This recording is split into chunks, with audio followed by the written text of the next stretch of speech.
separate move order. Now, why, if they do it the way we just mentioned, black can find themselves in a big trouble? I just outlined the black's plan: d4, d5, c4, dc, knight f3, knight f6, e3, bishop g4, we take, e6, we castle, bishop d6, h3, bishop h5, and bishop e2. Now, black castles, white goes knight d2, knight c6 is a good plan with e5, but remember, if we play here bishop b5, black will never make e5. So, because on e5, bishop takes c6 simply wins the game. So, black must play the a6 move first as a preparation. We go b3, knight d7, and bishop, or knight c6 and bishop b2. Now black wants to go e5, but they can't, because we just mentioned knight takes e5, bishop takes e2, knight takes c6. So black goes queen e8. And here, that's where white gets solid, small advantage. Well, maybe actually not so small, but solid advantage by playing rook to c1. Now, this is very interesting move. What does rook c1 has to do with e5? After e5, you will see the idea why rook c1 has to be played. Now we play pawn takes e5, knight takes e5, knight takes to e5, everything is forced, bishop takes e2, now queen takes e2, bishop takes e5, and here we see why rook c1 was necessary, because white plays bishop to a3, attacking black's rook, and white's rook is not on a1, where it can be taken by black bishop. So after bishop a3, black is forced to play bishop to d6, then white plays bishop takes d6, c takes d, and rook f to d1. Very solid advantage for white, and very pleasant position to play. So weak pawn on d6, better placed rooks, and outpost on d4. This is some advantage. That's what we wanted, that's what we got. So this is on one of the variations of Queen's Gambit accepted. So let's, before we go to the other variation, which is move e6 instead of bishop g4, let's make quick points, quick summary of bishop g4 variation. Quick summary of bishop g4 variation is this.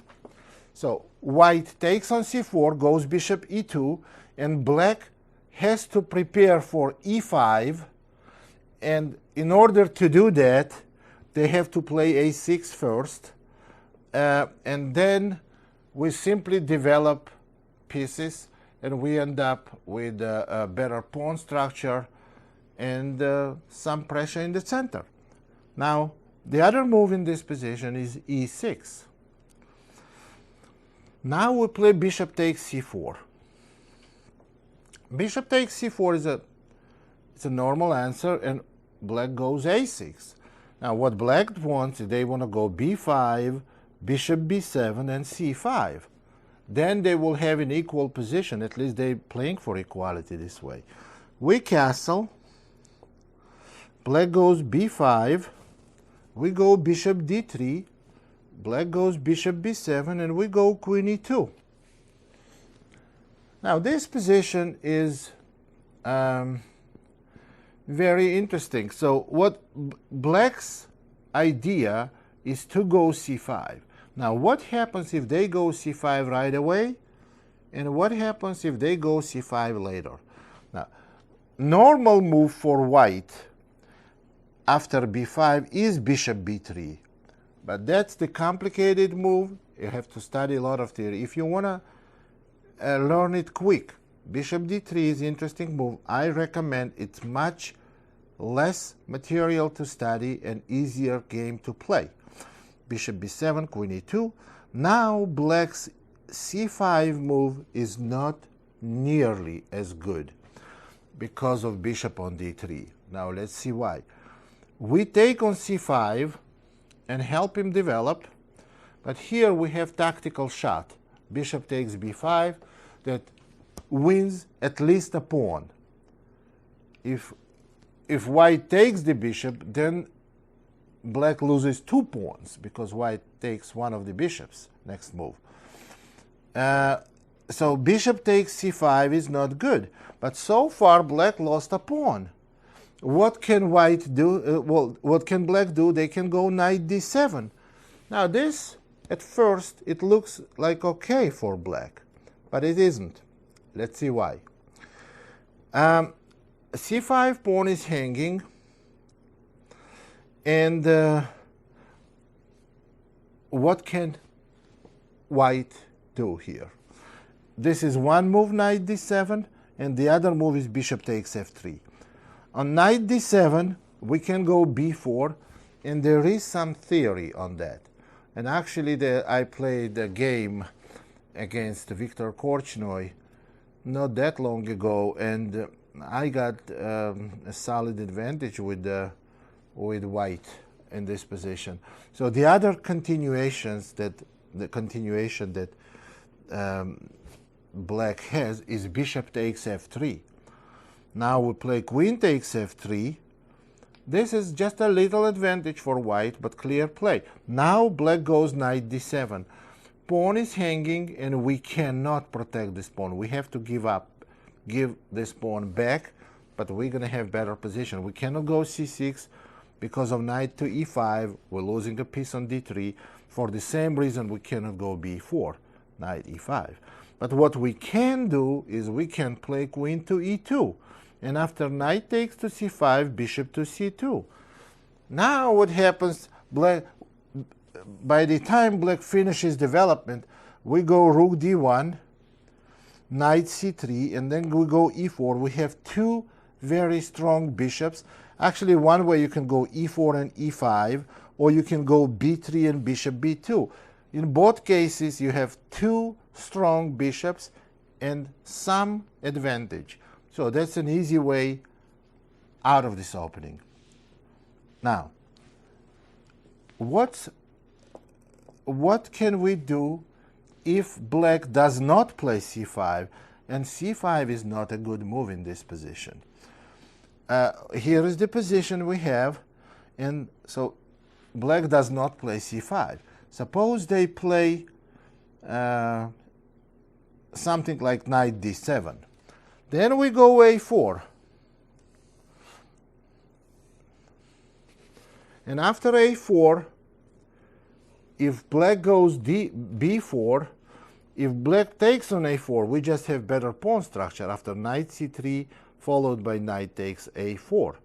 But if black goes b4, then we go knight to d2. Here is how you develop. You put knight on d2, pawn on b3, bishop on b2, and knight on c4. You have very safe opening with a clearly better position and clear plan. What is your plan? What can be your plan? There are 2 semi-open files, c1 and d1. C and d file. You put rooks on c1 on d1, and you have clear advantage. I don't know how big of advantage it is, but it's a very clear that white is much better. So that's the easy way to play Queen's Gambit accepted. Remember, I'm giving you just main points. And now, one more position of Queen's Gambit accepted, and we have to go on now to the other openings. d4, d5, c4, dc, knight f3, knight f6, e3, e6, bishop takes c4. Frequently, it's played with this move order: c5, castle, a6, queen e2, and now b5. Bishop d3, And now we know if they go bishop b7, we have what we wanted. We already discussed. But black may go knight to c6. What do we do then? Then we go a4. After b4, black's best move is b4 here. They can go c4, then we go bishop c2, and we are ready to move pawns in the center. The best move is b4.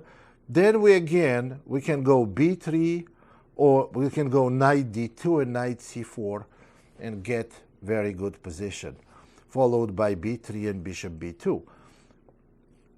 And the last continuation I want to look for black is when they take c takes d. Again, I'm going to give you now position explaining which is clearly bad position for black.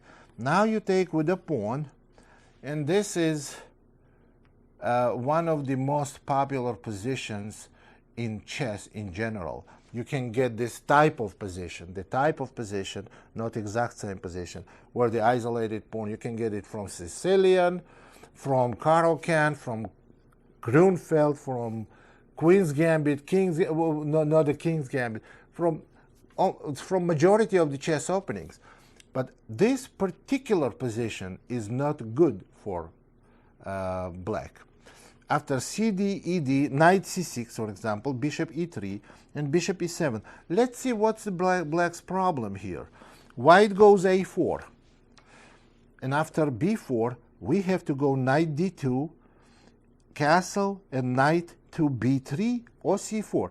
Knight b3 is also very, very good. And after bishop b7, a5. Let's look at this position. Black has in their possession the d5 square, which they can occupy any time, while we are not contesting d5 square. What we have c file for the rook. We have potential c file for the rook, c5 square for our knight, and black has big problem with a6 pawn, which is always under observation and needs two pieces that are tied up defending it. Position is real bad, and I have played this position several times. It's a real difficult position for black to play. So that practically wraps up the Queen's Gambit accepted entirely. So let's go to the d4. So we finished all the varieties of d5 move except miscellaneous opening after d4, d5, c4. Miscellaneous opening means knight c6 move, bishop f5 move, and e5 move. Now, those are very small openings and very easy to get some advantage of them. Now, we have to spend just a few minutes on them, that I give you very brief, quick line, and we move on. But if you want to get bigger advantage, then I would recommend you, then you have to learn more theory, and then you have to get help from the opening publications. So let's look at e5 move. This is the more popular than the other two I showed you. This is Albin counter gambit. D takes c, d4, knight f3. This is all modern theory. Knight c6, pawn g3, bishop g4. And in this position, book says play knight d2. Knight d2 is the best move, they say. Okay, here is what I would tell you. Book says what is the most popular, and the most popular move comes from the statistics of games played and the result which a certain continuation produced. But we have different agenda here. We have different incentive here. We want to get good position with a quick learning and quick window out of the opening with comfortable position. I recommend bishop g2. It's never a danger that black will take pawn on f3, knight on f3, and pawn on e5 because their pawn on b7 is hanging. My idea actually is not to play knight d2 ever. And for example, queen d7, the main move, castle, and black castles.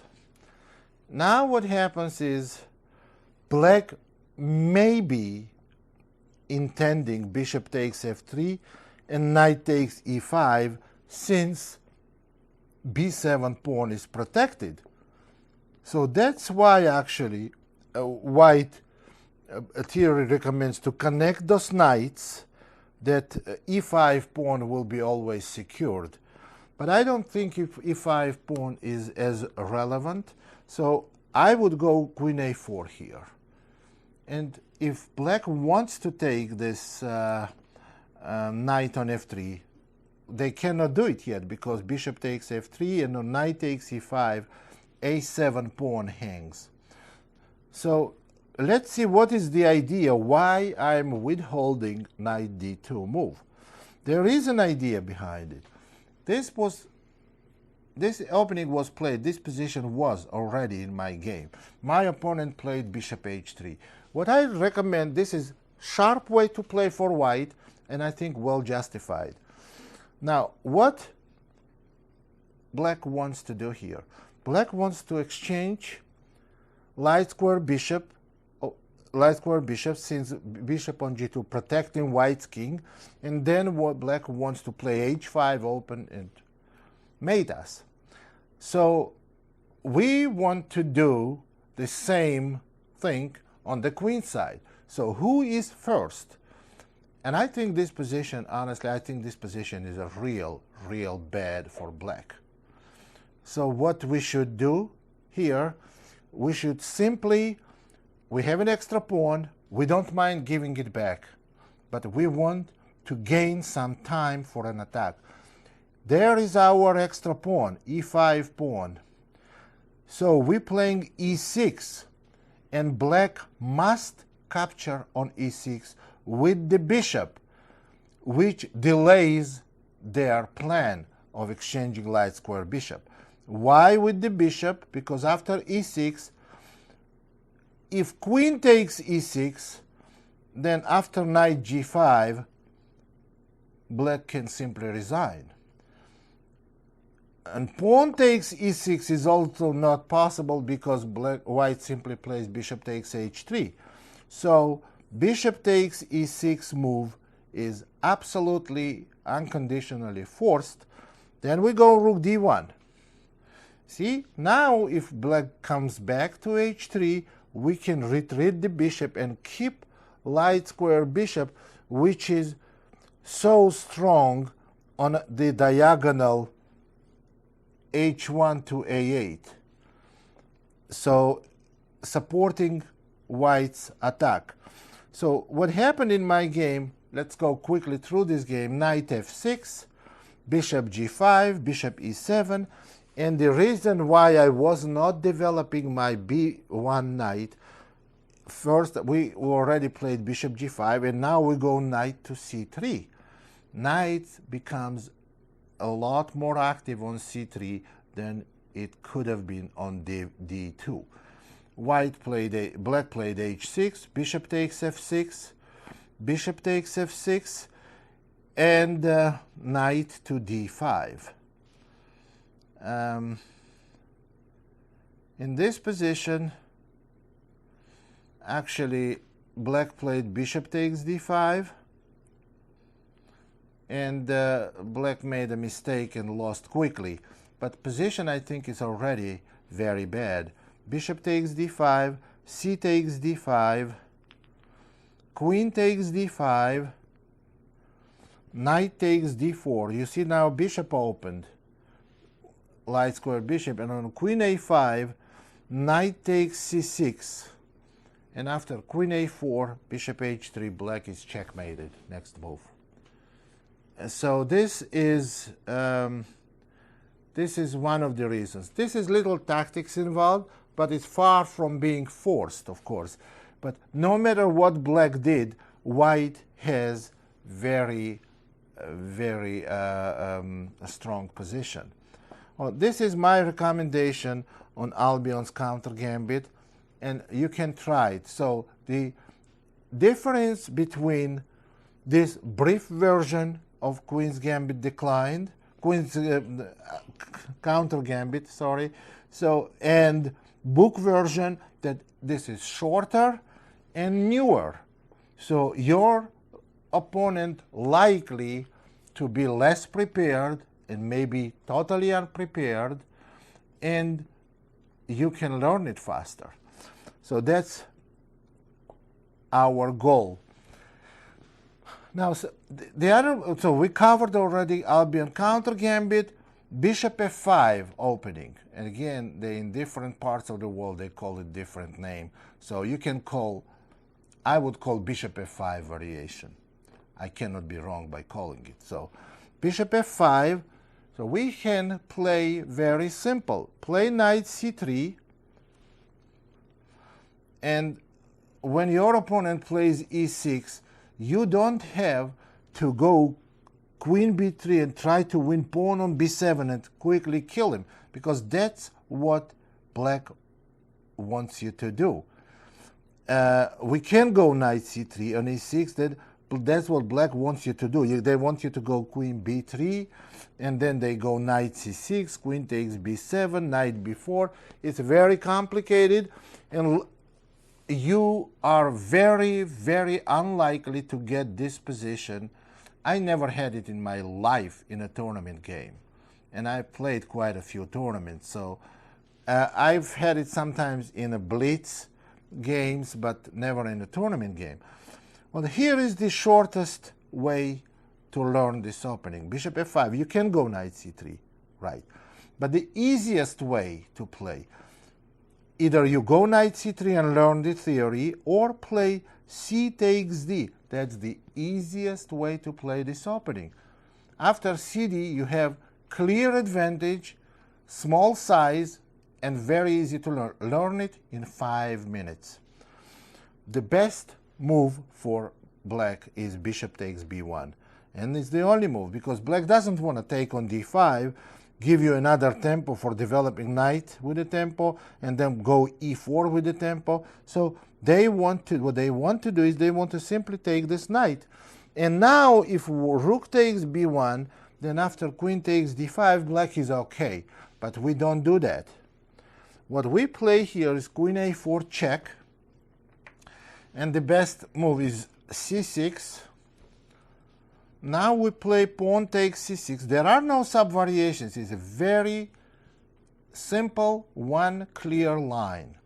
D takes c6. Black must, absolutely must play knight takes c6.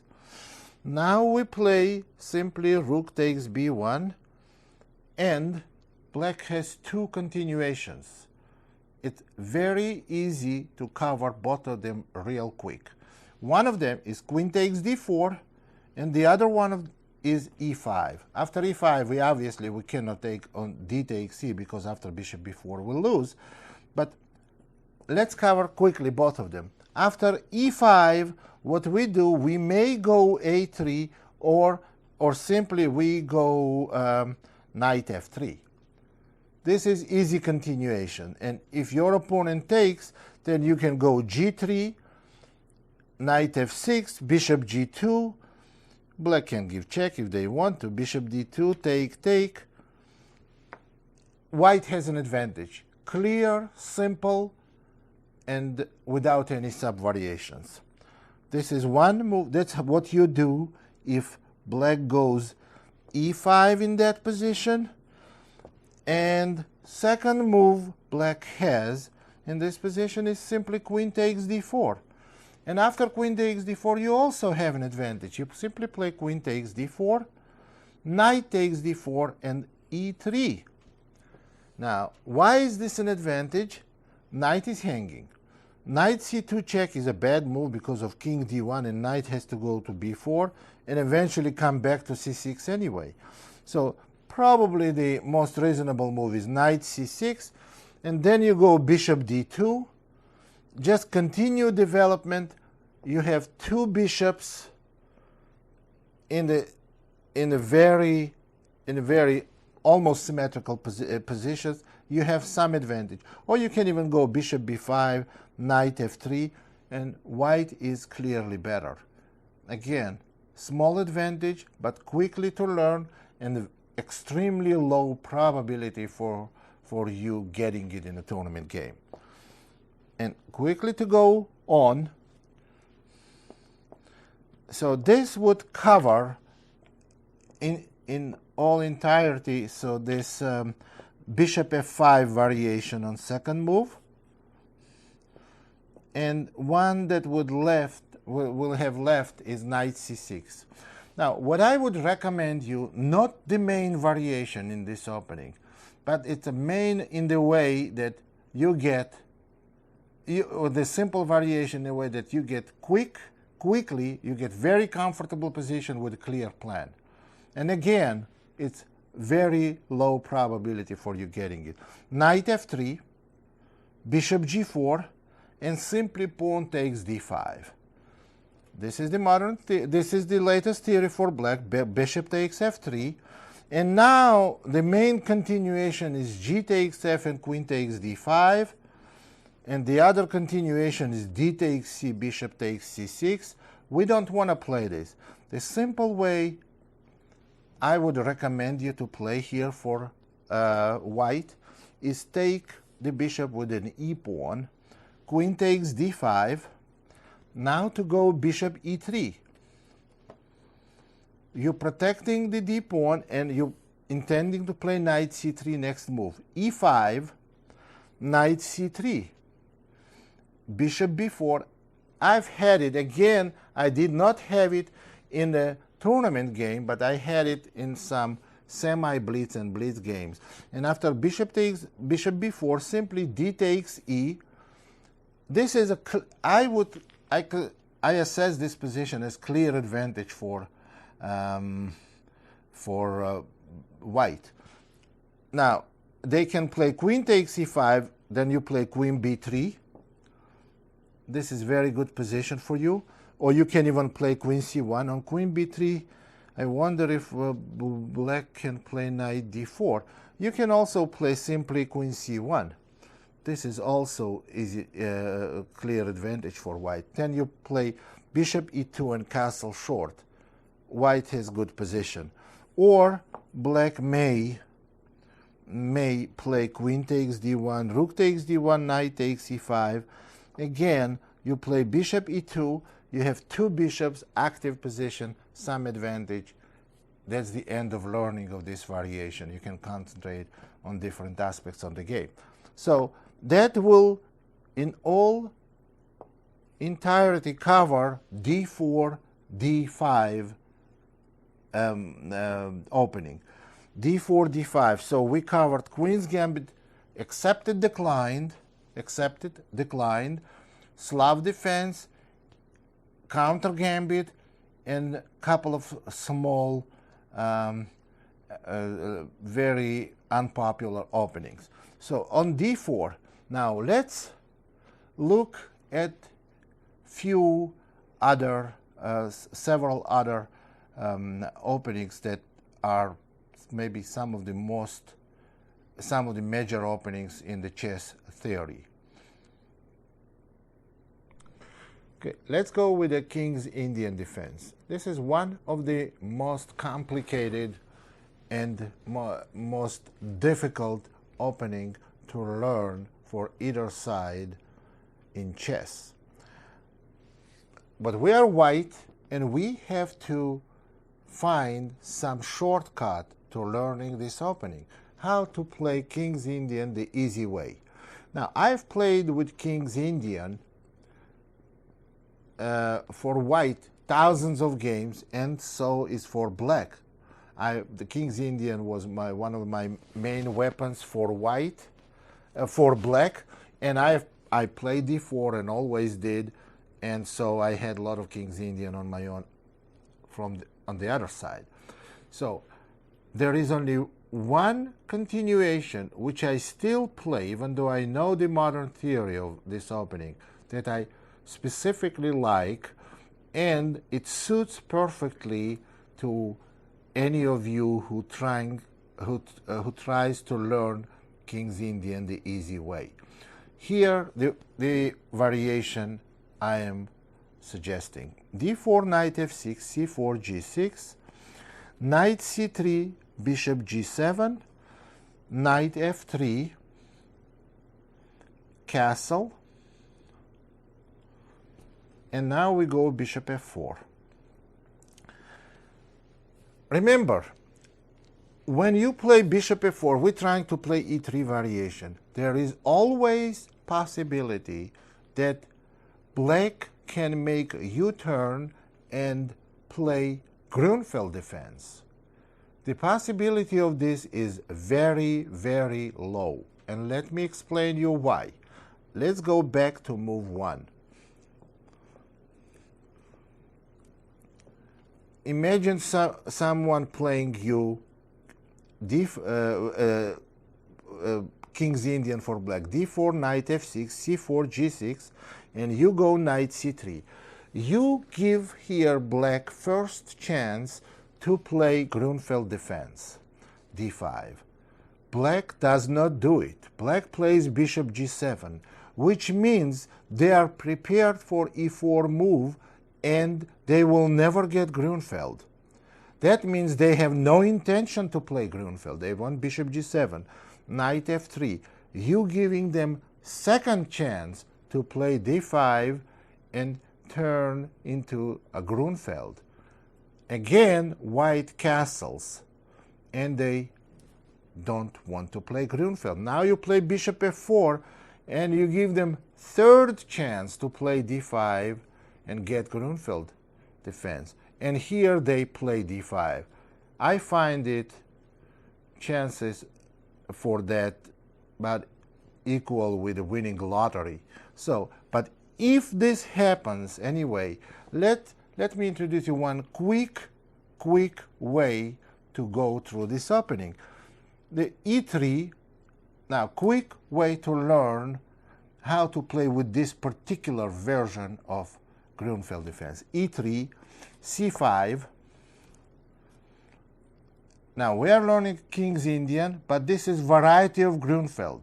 That's not the system we're going to play in a regular Grunfeld, but if this happens, how to get out of it quick. e3, c5, d takes c, and queen a5. There is no other reasonable way to play this position for black. And here, the move I would recommend is rook c1, and white simply has very good position. May not be with any advantage, but it's a very simple position to play. There is knight e4 move, and there is d takes c move. If they play d takes c, you simply take bishop takes c4, and what you do is just, in order to complete this opening, you have to just remember basic principles of chess, just develop pieces. But if they play knight e4, just go bishop e5, and you are guaranteed a good position here. Bishop e5.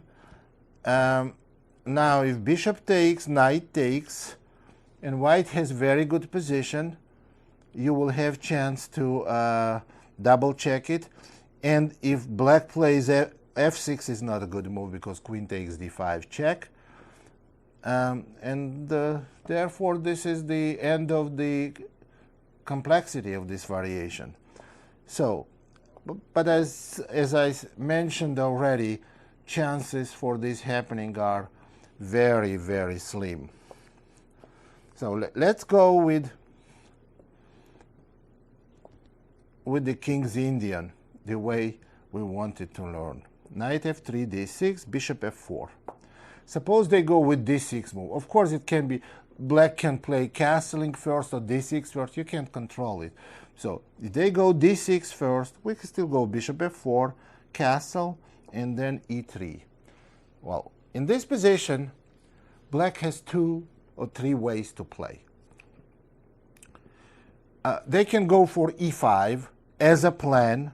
Of course, they cannot play e5 right away. They can go after dark square bishop. It's known the fact that if black playing King's Indian gets white's dark square bishop, it's always good. It's always good, but as we know, this is the rule, and we know that every rule has some exceptions. This is a clear case of exception when it's not good for black to get white's dark square bishop. On knight h5, for example, we go bishop g5. Now black continues to trying to get this dark square bishop, bishop h4, and now g5. Now all black has to do on bishop g3 to take on g3, hg, and they have reasonably good position. However, after g5, white plays knight to d2. This is a very clever move. This is a pattern in which white preserves their dark square bishop, because now taking bishop on h4 is a real bad idea, because queen takes h5, and needless to say, black's king side is totally destroyed and black has bad position. So which means that it's not a very good idea to start chasing after f4 bishop. Knight d7, bishop e2. Same thing will happen now. Bishop g5, h6, bishop h4, g5, knight d2. And white is much better. Now on knight f4 move, it's a possible move. We have 2 different continuations. We get big advantage with a e takes f, g takes h, and